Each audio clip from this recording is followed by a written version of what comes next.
back to Live With, brought to you by Apollon Nutrition. I'm Dave Palumbo, and today we're back with our good friend Rob Samborsky from the owner of Apollon Gym and Apollon Nutrition, and he's got with him an old friend of mine from the industry, IFBB Pro, Dennis Hopson. Welcome, guys. Hey, Dave. Hey, Dave. Dennis, before I get to you, Rob, I wanted to just mention something to Dennis. Dennis, I remembered the first time I saw you compete, I was helping Juan Morel. And Juan was doing, I think, one of his first or second show ever. And I remember Fred Biggie Smalls was in the show. It was in New Jersey. Mm-hmm. And I believe Juan won the show. And I think he beat Fred in that show. And I believe you won the novice overall. Is that correct? No, what it was Masters. The NPC ran two shows on the same day. Oh, right. The NPC, the Suburban and the Jersey. And Juan won the Suburban, and I won the Jersey. And unfortunately, we weren't able to go up against each other, but that was the show in 2008. Yeah, that was a great show. I was like, I can't believe I'm at a local show with such great talent. And Fred was using it as like a warm-up. He hadn't turned pro yet either, but he was like well ahead. He was very much advanced over Juan at that point. And I was like, oh no, Fred Smalls is here. I'm like, ugh. And then Fred just wasn't in the best shape of his life, and Juan wound up beating him. But then when I saw you in the Jersey state, I'm like, man, where was this guy come from? I want to see him in the show against him. And you know what? When I first saw your physique, I always thought, wow, what a classic-looking physique this guy's got. And who would have thought that, 18 years later, whatever it is, they would have a new division that would be perfect for you. Tell us a little bit about your career, because you kind of got started late in life, so to speak, and you turned pro a little later. But you were a police officer, and give us the timeline a little bit.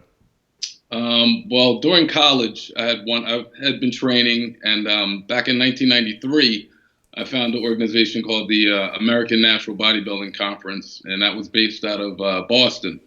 And I had done a lot of those shows, and then it got to the point where I would just walk into a show basically as is, and I was winning pretty easy. And then come 2004, the NPC put on the Natural Mid-Atlantic. So I had gone into that as a novice and in the open. I had won both of those. And from there, I just competed, a lot in the NPC.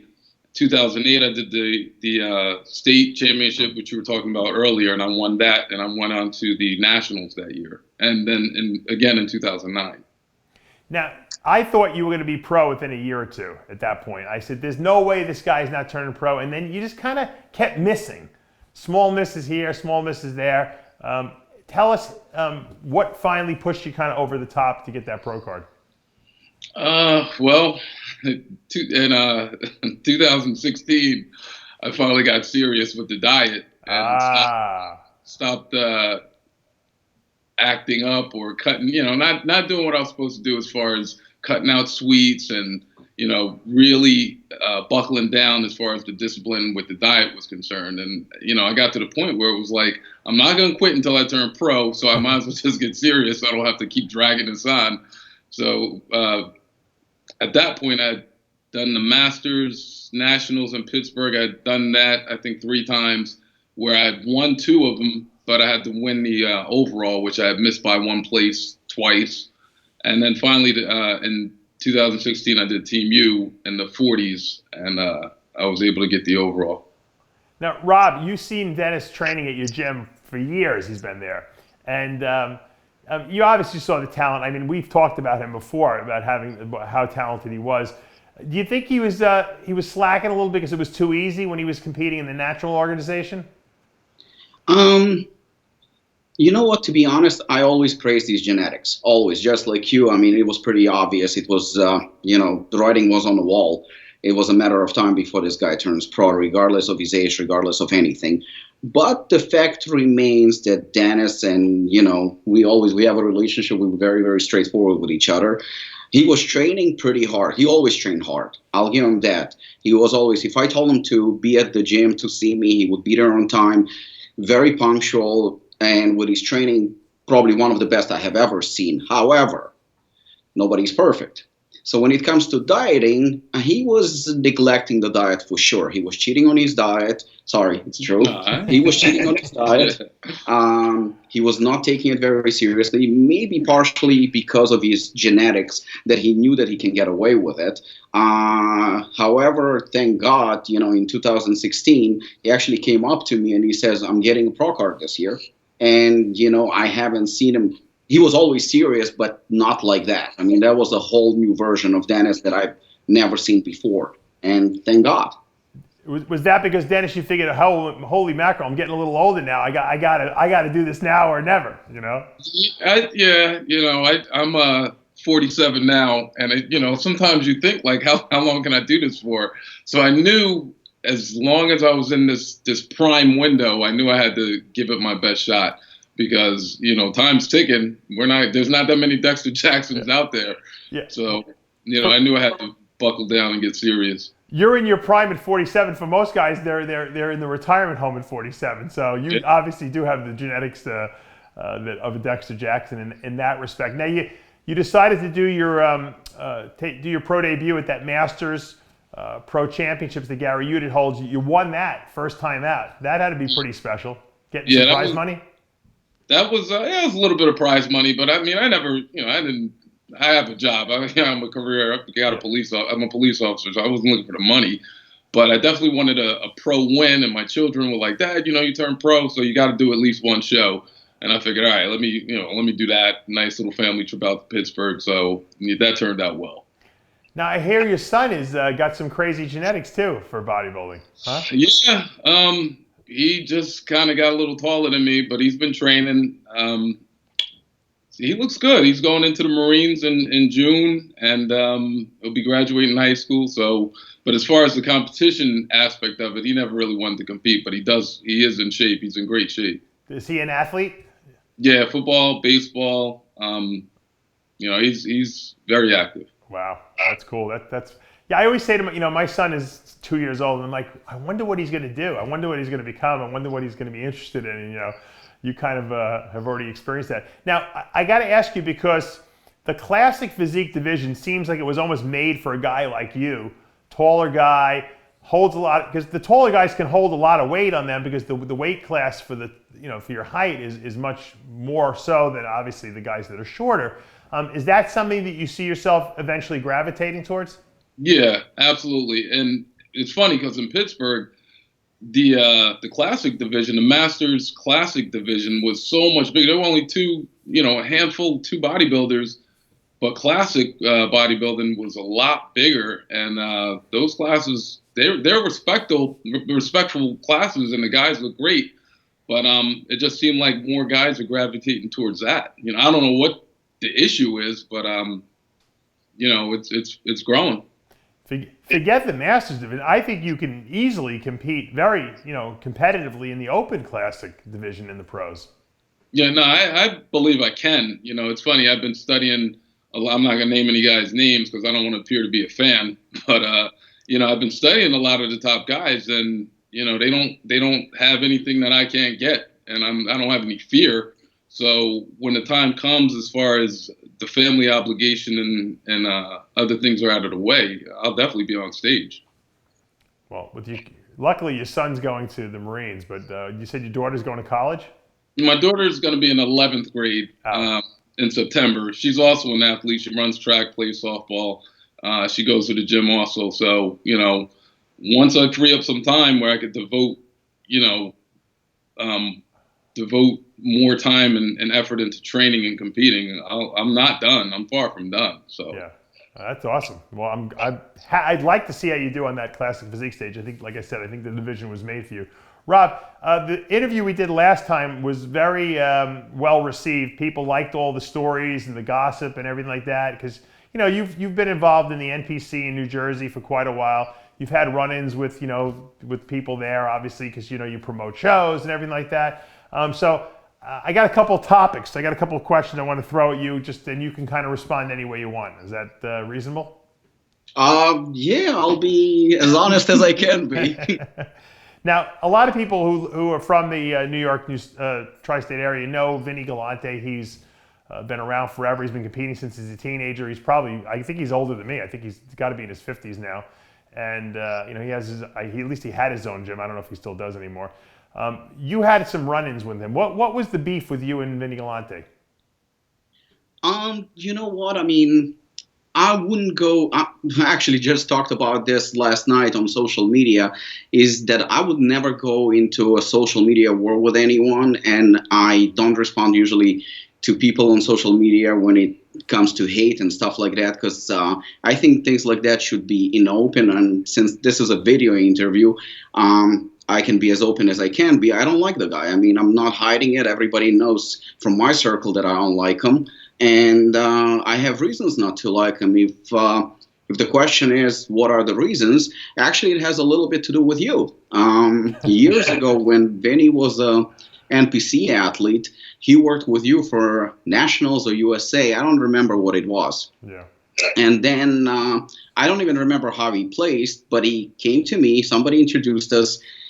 And obviously, I'm a nobody compared to you, and but I was doing a little bit of I was helping local NPC people, and doing a little bit of coaching. Nothing on a grand scale like you, of course, but he came up to me and he told me that he would like me to help him out to get ready for a show. Obviously, at the time, I think he was the biggest name that I worked with, or potentially could work with. So for me, since that was pretty much, how I was making money, I was a trainer at the gym, at Apollon, and I was doing contest prep, so that was my income, so to speak. So I knew if I can get the job done, and especially with somebody that well known, I knew that it's going to help me out, obviously. It's going to endorse me, so to speak. So, of course, I didn't charge him anything. And I said to him, what, if you do well, obviously, just, help me, grow a little bit. And that's all I did. That's all I asked of him. Sure. He placed second at the USA, I believe, and he did pretty good. And then there was an interview with him on, I think, New Jersey Bodybuilding on some website or something like that. That was the only interview that I recall. And they asked him, what did he do different this year? And he went on about how he changed his approach to dieting and how he changed his approach to training and all that. And there was absolutely nothing, about the fact that I did help him out and, that I worked with him. And at the end of the interview, he thanked everybody, his friends, his family, and he goes, oh, by the way, thanks, Rob.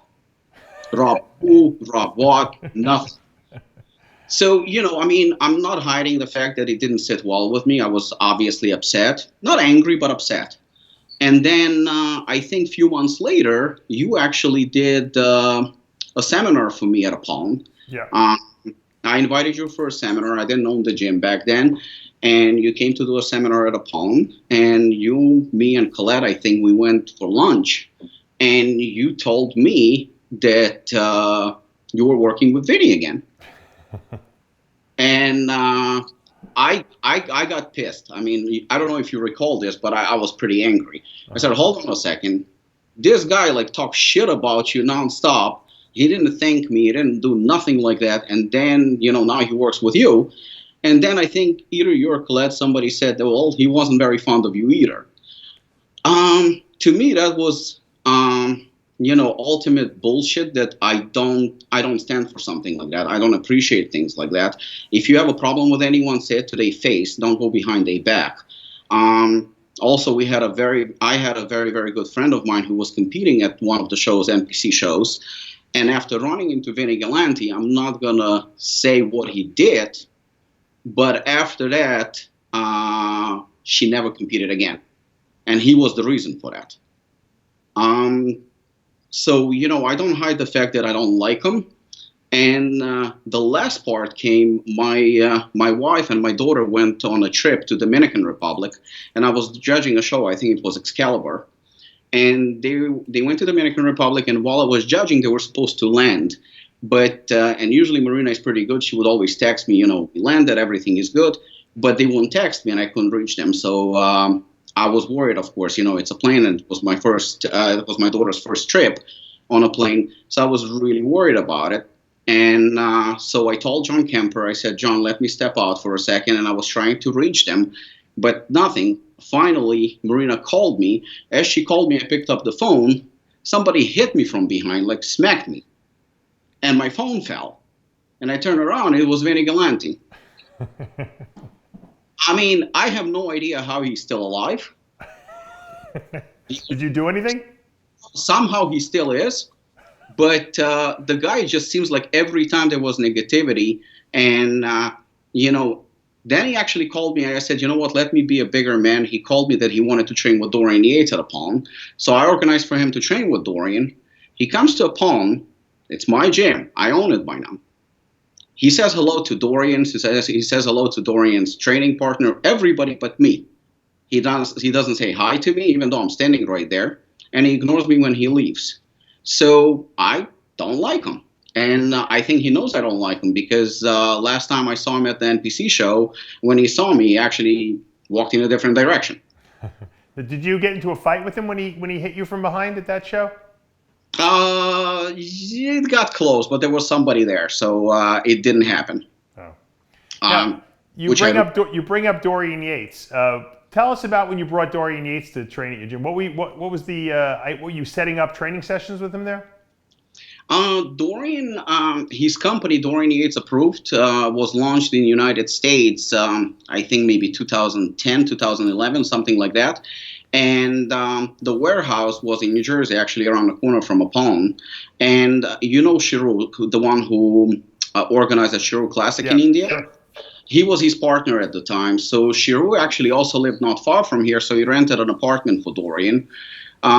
So Dorian needed a place to train while he's here, and he was spending some time here. So we got introduced through Shiru. Shiru is still somebody I consider a friend. And Dorian started coming to Apollon, and he would train at Apollon all the time. And he did a seminar at Apollon, and, we had a very, very good relationship. And then he said that he would, since he's coming here anyway, that he would like to train people, personal training. So we put up an ad on social media and online and on muscle boards, I think on RXMuscle too, that if you want to train with Dorian Yates, just call Apollon and set up, a time to train with him, and that's it. So yeah, he was training people for quite some time. Well, that must have been pretty cool back in the day. It was very, very cool.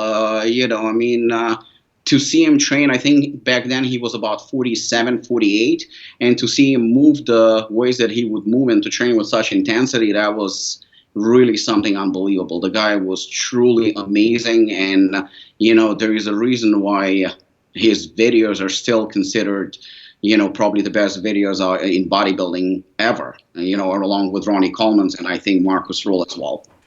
Now, there's another story I wanted to bring up. So I remember you telling me this back in the day. I don't remember all the details. What happened with you and Sean Ray? I remember you telling me you almost got into a fight. Now, for people who don't remember or didn't see the last episode, you're trained in MMA, tactics. You're a very dangerous guy. Your hands have to be considered lethal weapons. What happened between you and Sean Ray? Because Sean is not a fighter. I can't imagine him starting anything with you, or at least not, maybe not knowing that you're so dangerous. Let me first say that Sean Ray is by far one of my favorite bodybuilders ever.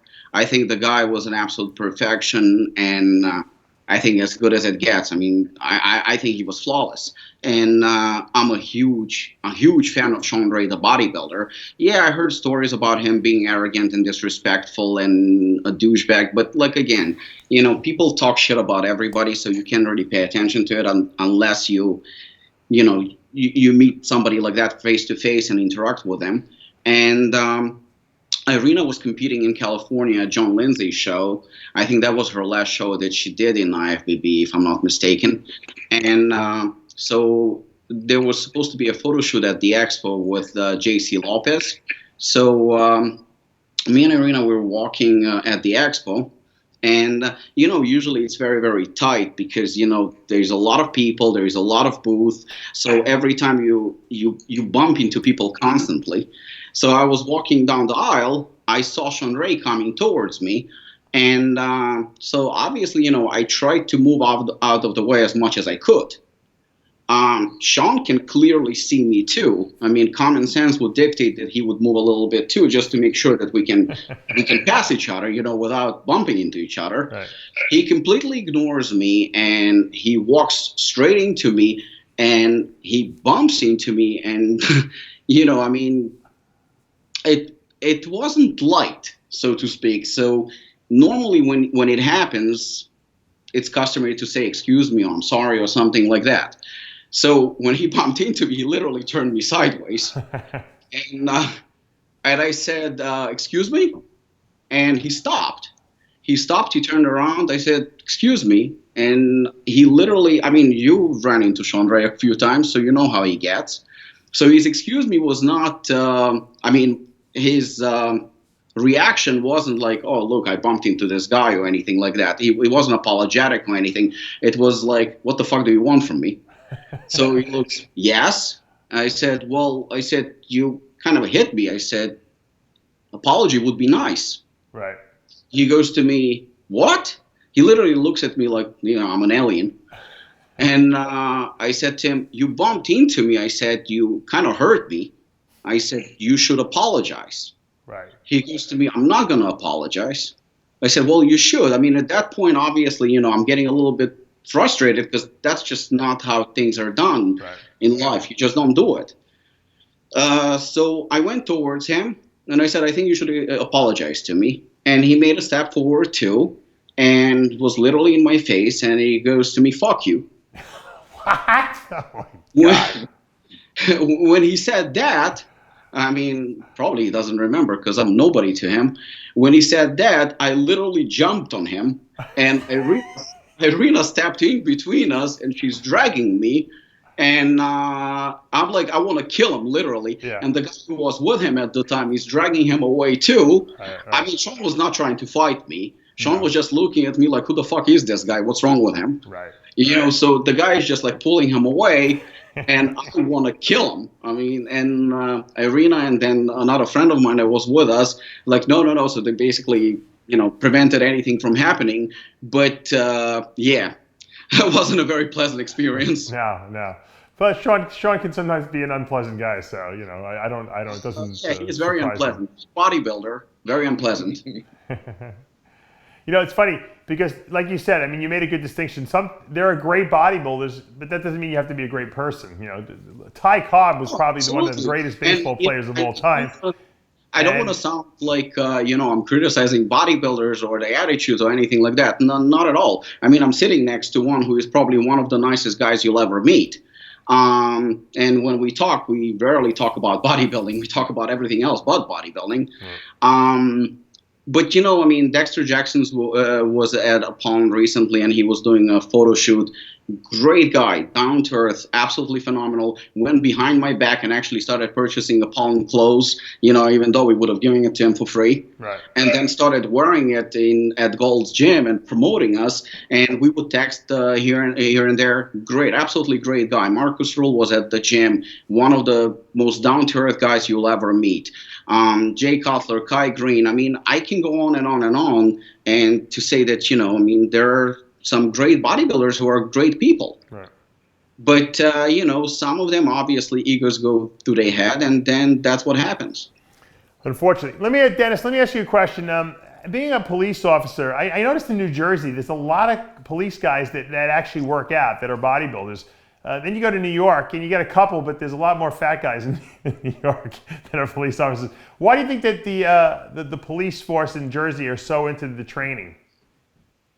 That's a good question. I don't know. I mean, I can't really speak for other cops. I just know that for me, it's made, I'm in my 22nd, 23rd year of police work, and it's just made the career itself a lot easier. You walk into a scene and you're in shape. People might raise their voice or they might lie to you, but nobody wants to fight, and that's the last thing you want to do is go hands-on or get physical with someone. You don't want to hurt anybody. You don't want to get hurt. And especially as a bodybuilder, if you're going to compete, you don't need any injuries. You don't need any scratches, But overall, it just you get respected on sight, when you're in shape. So as far as law enforcement's concerned, it definitely makes the job a lot easier. I once asked this to Ronnie Coleman because, in Texas, being a cop, I think it's a little more dangerous, although maybe not, maybe Jersey and New York are just as dangerous, I don't know. But what was like the craziest thing that you ever encountered as a police officer on the job? The craziest thing? It's hard to say. I'm a sensitive guy. I saw a 15-year-old boy who had put a shotgun to his head. And that was probably at this point close to 20 years ago, and I'll never forget it.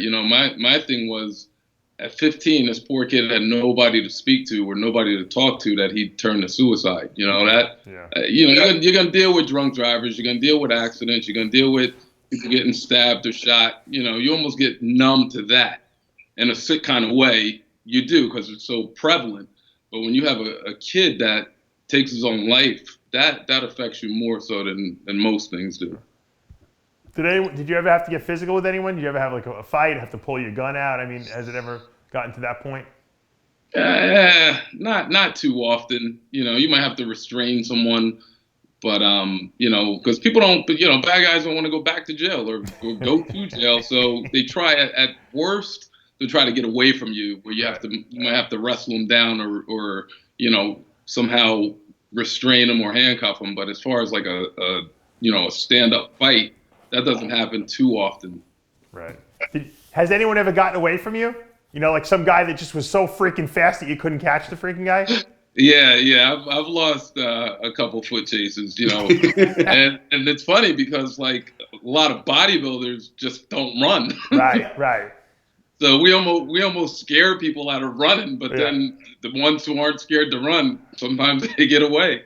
And you probably say to yourself, man, if this guy only took this running skills and actually applied it to like track and field, he'd probably be a freaking champion, the guy, right. Yeah, right. So. Have you ever run into like criminals like out there who don't even weight train, and you're like, man, if this guy ever bodybuilded, he would be a freaking unbelievable. I see guys in the street sometimes, I'm like, this guy could probably win any show he goes into right now. Yeah, but I think a lot of times so many people are in such bad situations that they're not even exposed to a healthier lifestyle or, positive people, where, they might be just doing push-ups and pull-ups at the local playground or the park, right, and they really have no idea what their true potential is, just because they're not around positive people. Right. Do you ever want to like get involved with like, community type stuff like that and training the youth and stuff like that? Have you done anything like that?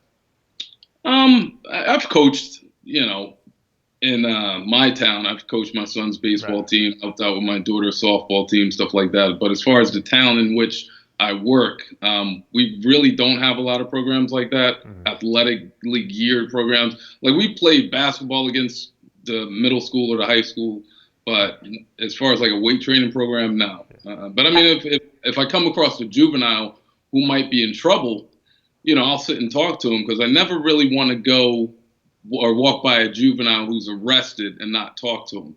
So what I'll do is, I'll sit down, I'll pull out my phone, I might show him a picture from a competition, and I'll tell him, that's me, and I'm too small for prison, okay?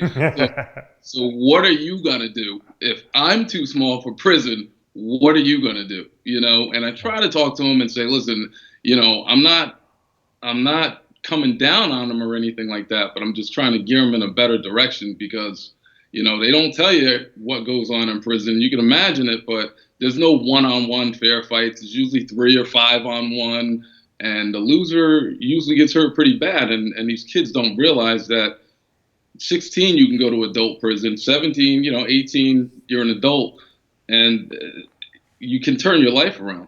Yeah, you're right. Very, very wise words. As a coach, how do you, I'm thinking back, I'm thinking now my son is going to get older, I'm going to get involved, I'm sure I'm going to go to his sports games, and I'm going to probably be one of those crazy parents screaming on the sidelines. How do you control yourself? And, because you want to get involved, it's like you feel you're up there, your son's representing you. How do you keep your mouth shut, when you need to keep your mouth shut? You just got to remember they're kids.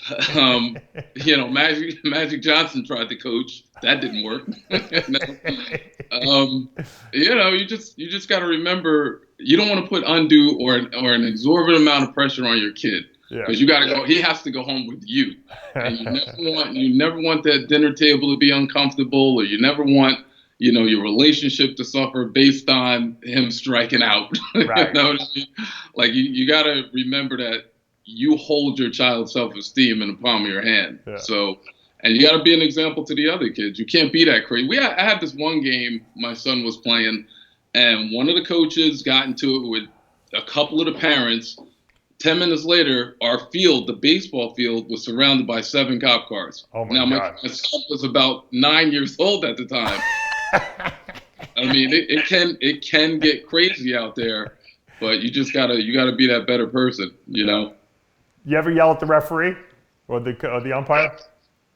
No, I try not to.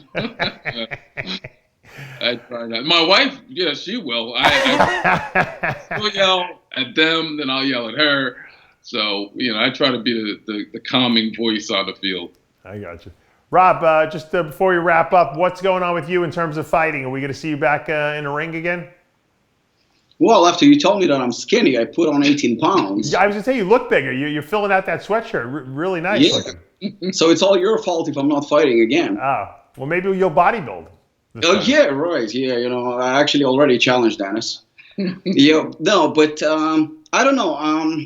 Honestly, I have no idea. Right now, Apollon Nutrition is taking up so much of my time, and thank God everything is looking good on that side. But I would like to. Definitely don't get me wrong, because if I hear another person saying that I'm too old and it's time to retire, I'm just, if I could get a penny for every time somebody says that. But, I would like to. I feel healthy. I feel good. I feel fine. I would definitely, entertain the idea.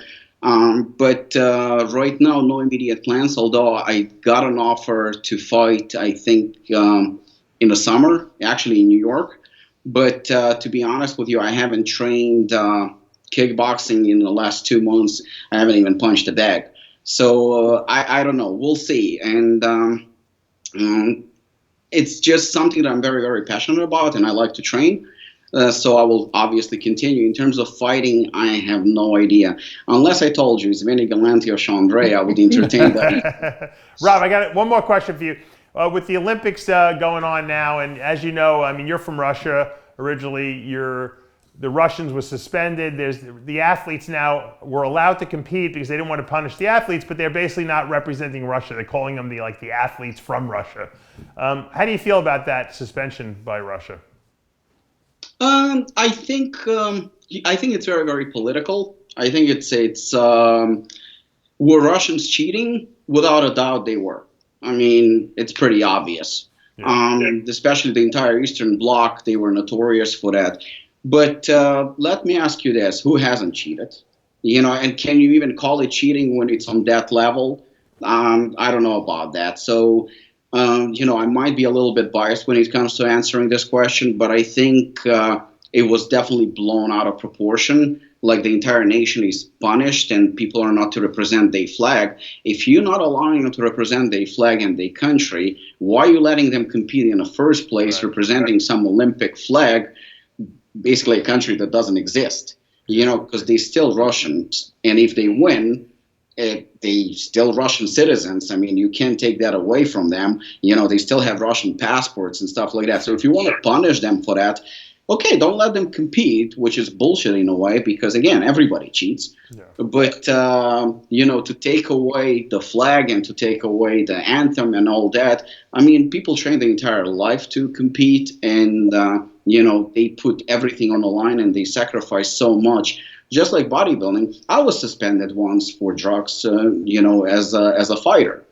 So, and it's not something that is very, very pleasant. I was suspended in New Jersey, my very, very, very first fight, the only fight I lost. And, I was on TRT, and I approached the state athletic commissioner, and I told him that I'm on TRT, I'm taking 200 milligrams of testosterone a week. And he told me, yeah, that's fine. So even though I wasn't even a pro, I was not supposed to get tested. But the way I looked back then, as soon as I showed up at the arena, they told me to go and do a drug test. So I did, and obviously I tested positive for testosterone, but it didn't even bother me because I knew that I told the commissioner ahead of time that I'm on testosterone replacement therapy. And I think a week or two after the fight, I got a letter that I'm suspended for a year. I called him and I talked to him. Nothing, of course, helped. And it was very, very embarrassing and unpleasant. So I can only imagine what those guys feel, considering that everything is taken from them for the rest of their life. Even if they win, they're not going to be able, they're not going to be in history books as, you know, as they represented their country. So to me, yeah, it is bullshit, complete bullshit politics, and I can't agree with that. All right, well, guys, thank you for your very strong opinions. Dennis, best of luck with the kids, and of course, maybe we'll see you on stage at the end of the year. Thank you. And you know, I appreciate you guys taking some time out to interview with us, and this was very entertaining little stories we heard today. Thank you, Dave. Thank you. All right, that's Rob Samborsky from Apollon Gym, Apollon Supplements, and of course, Dennis Hopson. I'm Dave Palumbo, and this is the end of another episode of Live With. We'll see you next week.